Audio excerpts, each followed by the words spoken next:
Hello stars and hello fellow pageant lovers, this is your Diva Star. Maugo ngang pinag-uusap-usapan or bulong-bulungan that one of the possible candidates for the upcoming Miss Universe Philippines 2025 ay isa ng reyna sa isang pageant noon at isang artista. Bulong-bulungan kung sasali ba talaga si Winwin Marquez or Teresita Sen Marquez, diba, sa MUPH 2025. What are your thoughts about it? Alam nyo naman, meron na naman akong aking mga 2 cents. And this is my 2 cents. If ever, okay? If ever totoong gusto niyang sumali sa Miss Universe Philippines, and it's just my sariling suggestion or commentary, okay?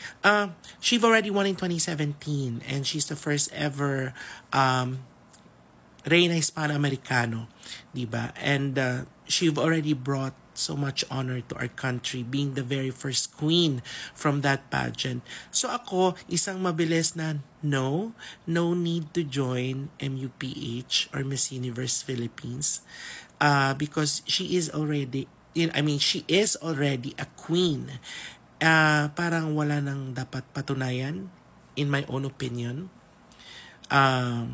Pero again, I'm always wondering as to why, our established queens or those queens who've already won or placed in international pageants still wants to join Miss Universe Philippines. So siguro ito ba yung sinasabi talaga nila na kasi Miss Universe is the pinnacle or the biggest or the highest crown for any Filipina or for any aspirant queen.